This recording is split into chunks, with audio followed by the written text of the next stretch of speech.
As we move now to the eights once again.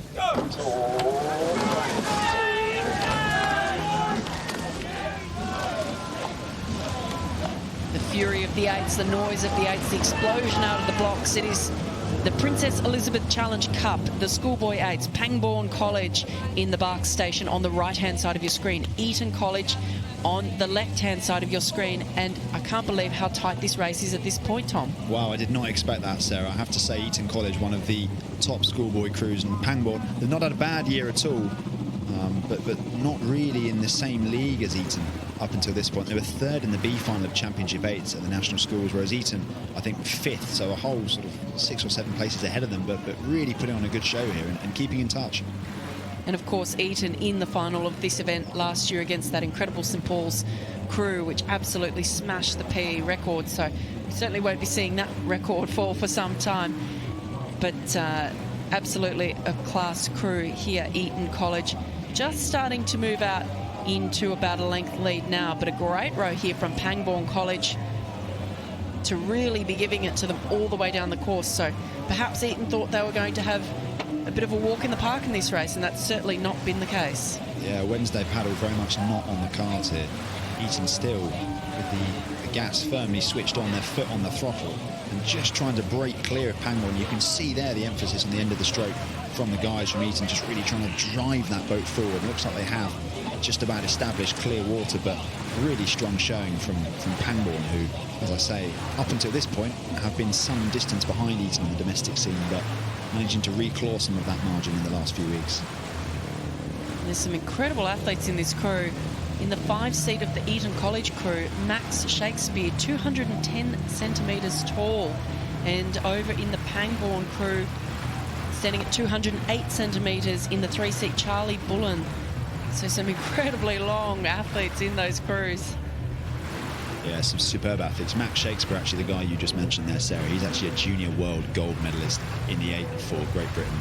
He won that last summer alongside a lot of those St Paul's boys that you just mentioned. Simon Nunaon in the 6-seat for Eton. Interesting fact about him, he's actually got the longest wingspan of any athlete in on the GB circuit at the moment. Pretty phenomenal physical presence. I know Simon, he used to help me out with a bit of blogging, and now sort of putting his trade to good use in the 6-seat of this really impressive Eton crew, who have looked like they've now sort of established a margin of control over this heat of the Princess Elizabeth Challenge Cup.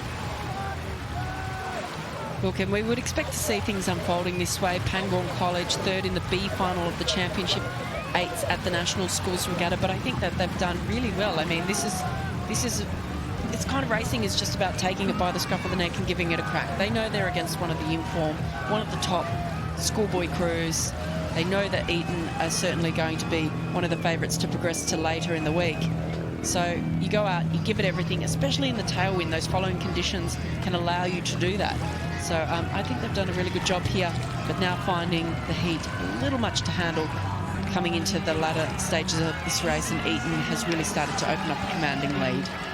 Well, everyone knows when they come to Henley, Eton College will always draw a lot of support from the bank, and obviously winners of this event in 2014 and 2016 under Alex Henshelwood, and now coached by Mark Fangan Hall, who's continued to drive the programme forward.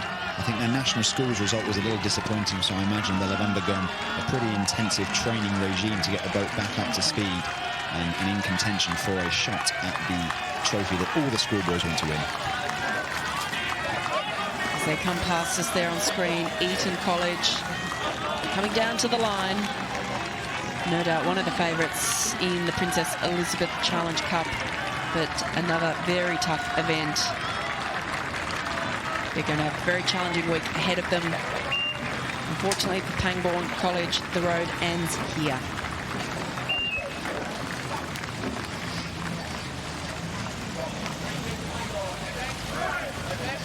The cheer there from Eton College for Pangbourne College. The first round on the Wednesday here in the Princess Elizabeth Challenge Cup.